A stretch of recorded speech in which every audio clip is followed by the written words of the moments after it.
تالکان کے علاقے کا رہنے والا ایک آدمی جس کو شیخ ابو الحسن خرقانی کی زیارت کا بے حد شوق تھا، راستے کی دوری اور سفر کی مشکلات کا خیال آتا تو خرقان جانے کی ہمت نہ بڑھتی۔ آخر ایک دن شوق زیارت نے اس کو بےتاب کر دیا۔ رخ زیبا کی زیارت کے لیے سامان سفر باندھ لیا۔ راستہ کٹھن اور دشوار گزار تھا، لیکن وہ ہمت کا پکا تھا۔ کئی دن تک پہاڑی اور جنگلی راستے سے ہوتا ہوا ایک طویل اور پرصعوبت سفر کے بعد آخر کار منزل مقصود تک پہنچ گیا۔ شہر خرقان میں آ کر اس نے شیخ ابو الحسن کے گھر کا پتہ دریافت کیا۔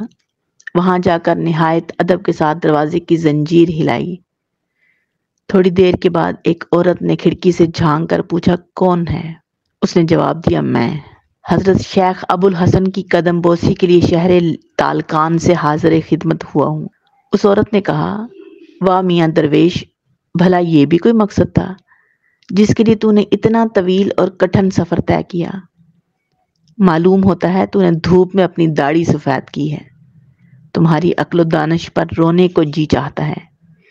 کیا تجھے اپنے وطن میں کوئی دھندا نہ تھا؟ عقیدت مند یہ ماجرا دیکھ کر ہکا بکا رہ گیا اور اس کی آنکھوں سے آنسو بہنے لگ گئے۔ تاہم اس نے ہمت کر کے پوچھا کہ حقیقت حال کچھ بھی ہو، یہ تو بتائیے شیخ صاحب ہیں کہاں؟ چونکہ وہ عقیدت کا ہاتھ تھام کر آیا تھا اس لیے خاموش رہا۔ عورت نے جواب دیا، ارے وہ کہاں کا شیخ اور شاہ بن گیا، اس نے تو دھوکے کا جال بچھا رکھا ہے۔ تو جیسے احمقوں کو اپنی ولایت کے جال میں پھانستا ہے۔ اب بھی وقت ہے، جہاں سے آیا ہے الٹے پاؤں واپس چلا جا، ورنہ اس دغا باز کے چکر میں پھنس کر تباہ و برباد ہو جائے گا۔ نہ دین کا رہے گا نہ دنیا کا۔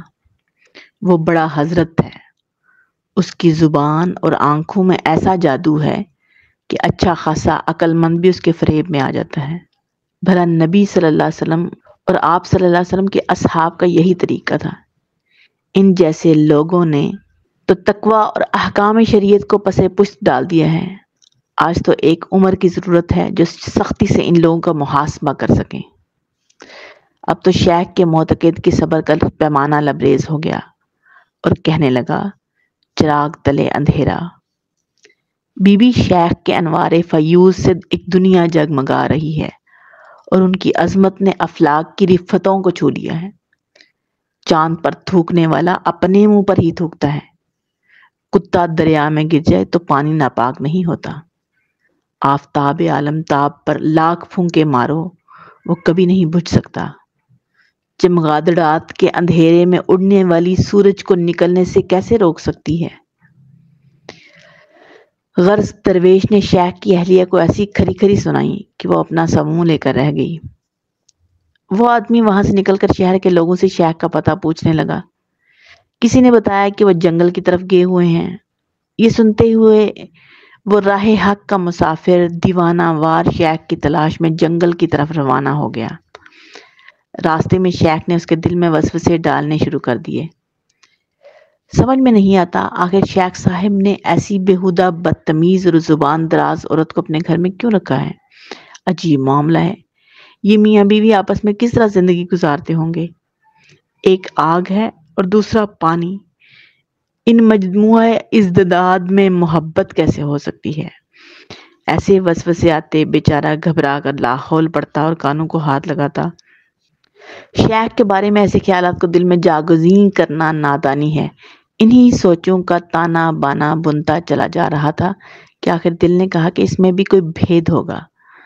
وہ انہی خیالات کی دنیا میں گم تھا کہ اس کی نظر ایک شخص پر پڑی جو شیر کی پیٹھ پر اس شان سے سوار تھا کہ پیچھے لکڑیوں کا گٹھا لدا ہوا ہے اور ہاتھ میں سیاہ سانپ کا کوڑا ہے۔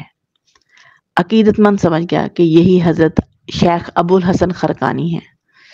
اس سے پہلے کہ یہ کچھ عرض کرتا، شیخ نے دور سے ہی مسکراتے ہوئے فرمایا، عزیزم، اپنے فریبی نفس کی باتوں میں مت آ اور ان پر دھیان نہ دے۔ ہمارا اکیلا پن اور جوڑا ہوا نفس کی خواہش کے لیے نہیں ہے، اللہ عز و جل کے حکم کی تعمیل کے لیے ہے۔ ہم اس جیسے سینکڑوں بے وقوفوں کا بوجھ برداشت کرتے ہیں۔